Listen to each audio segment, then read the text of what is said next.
madokachere mabuja dzauya dzanyasi zuva rochigumi nanatu mwedzi uno waChikumi potiri kuti South Africa iri kupemberera zuva rozororo rochidiki Youth Day pachirungu.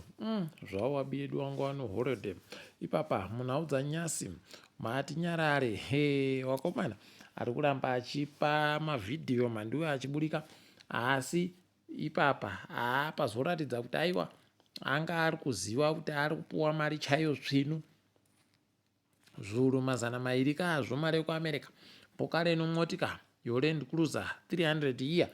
Aiwa kwai zvasvika atambira ari kufara heno kuti vamwe warakashona usipuwa mari yokutenga airtime basi kujusa foni. Iye Matinyarare achibva apuwa mari iyi yakaipuwirwa kaMhanduwe kuvhiringidza mapurani omutungamiri wenyika. Kutanika pachena kunyangara kwomutungamiri wenyika ndokwaita kuti apuhwe mari. Zvinyohani izvi zvinyohani, chimbozvizamai kaMhanduwe kuzviitawo mono kuti munopuwa pachere. Iwe zvikaitiwa nokwamainini aiwa unodoka wakwatidziwa, asi uyo kwawo aiwa wanoita zvavanoda, vanopanana kutoti aiwa chinyarara nana rekaitione kuti zvichaita sei, achanyarara chere Matinyarare iyu. Heno Madzibaba Veshanduko kwaiva goburika padandemutande wakupemha Mhanduwe kuti upenyu hwakaoma ndibatsireiwo. Zvabva zvatoita kuti avo vanga vakamirira wachiita kuhwewa rute wakutoti chiringai kaamone. Chamisa akabva amhanyira kutora mapikicha naye paakaburika mujere, asi paribe chaari kumiitira. Imi rekai tione kuti zviri kuperera kupi izvi. Cheri kuramba takandoringa Mhanduwe nekuti pakanyangarama izvezvi CAB debate Mhanduwe iri kuendera mberi kudaro paramendi apa. Caston Mateo agotohwadziwa akati inini ndabuditsiwa mudaro paramendi ndiribe kana nguva ndichireketa nokuti ndiri kureketa zvokuramba CAB 3 yawo iyi. Rekai tigoona chatiri kuziva aiwa kawanana hwende wakatogara wataura kare toreketa kutoti aiwa akomana tiribe manhamba okuhwina, saka motoziva kutoti kana pakanzi kuvhota anondoti aiwa haako tiribe simba rekuchimisa chinhu chiichi. Rekai tirambe takaringa zvedu kuona kutengesa kuri kuitika ipapa. Apa kuno vanhu wapfumbamwe wapfa Mhanduwe bhazi paraenda kotungana haro unochitima kuChiredzi paita kunyangariwa wakomana. Kuno vanhu vanosvika 25 wanzi nomapurisa wakuwara wakaendesiwa kuchipatara. Wakomana ndizvo zvinhu zvinotohwadza izvi munyika medu muno. Unobva waita kuzvisaya kuti chii, mweya wacho wakaita kunyangara chaiwo. Mugwagwa yedu ino mazino, tondoti mweya wakapfai ngaizorore murugare. Wakuru hurumende nyasi wangu vari kuCentury Auto Assembly Plant kuMount Hamden wari kuringa pari kunzi paakupera kunhadziwa pachazenge pachibatanidziwa mwotika munyika medu muno muZimbabwe. Rekai tigoramba takazviringa. Hurumende dare rayo remakurukota ragotiro taakutoisa mari yokuti wanhu watambirisiwe. Kureketa kuno kwai munhu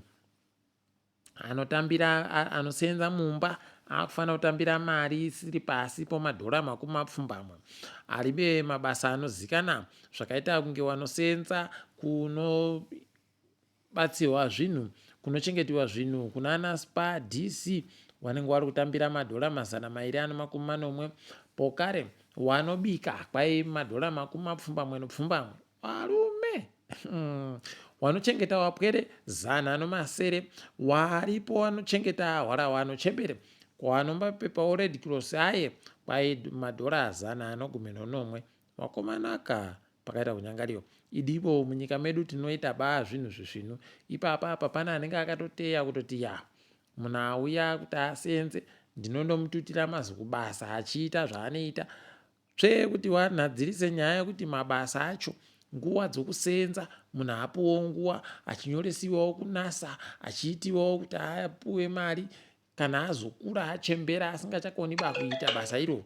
Kuno unotoona kutoti paribe chisvinu idina yawo. Asi rekai tirambe takaringa kuona kuti ichapera sei. wamwe waindoti nanahasa umwe bana hwii. Saka aiwa zvisvino rekai tirambe takazviringa kuzviona. Chivayo agopaka uyu akaita Miss Universe kuZimbabwe. Rosiana ho apuwa mari Mhanduwe zviuru 50. Idihwi aiwa inoramba ichindotenderera. Rekai tione zvedu kuti zvinoenda nekupi.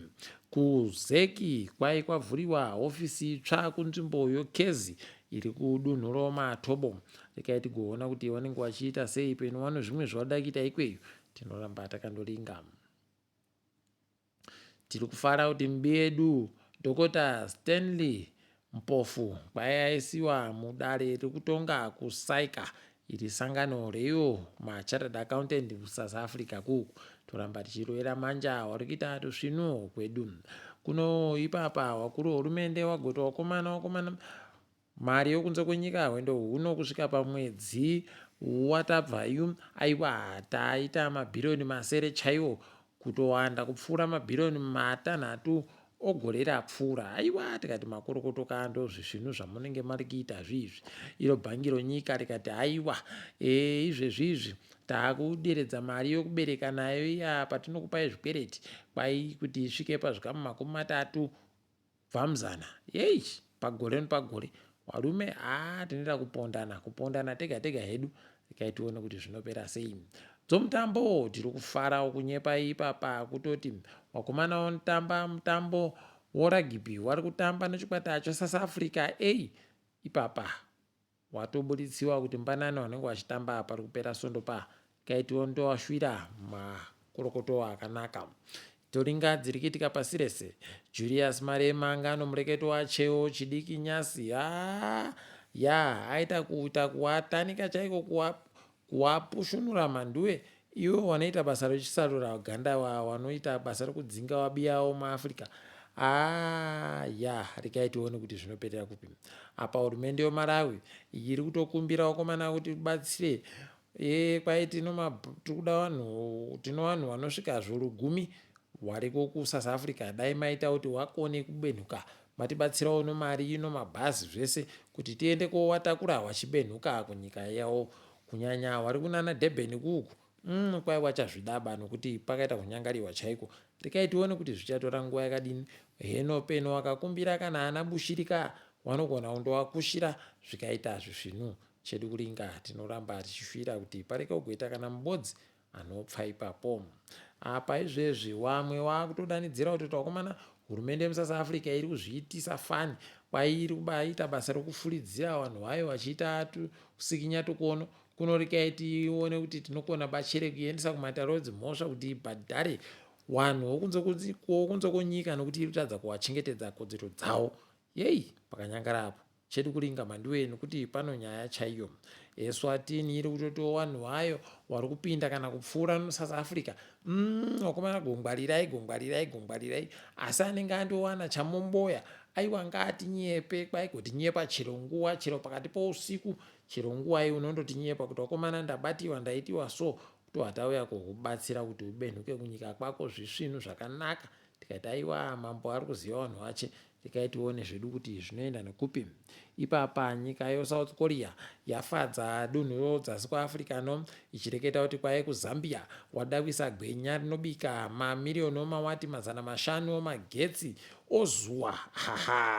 Wadauyisa mari inoita mamirioni 200 ipapo. Tikati aiwa Zambia pamberi nemi munenge mapona ipapa. Rekai tigoona kuti wachaita chere zviri zvatiri kuda kuitawo ino zvokuti munhu wese andoisirwe paumba pache pamusoro pomarata ipapo toturika masora iwayo ipapo totoita zigwenya ziguruguru munyika medu zviite zvisvino. Rekai tizvione kuti zvichaitika chere kana kuti chedu kuringa tinenge tichindonyepana kana zvakiitika.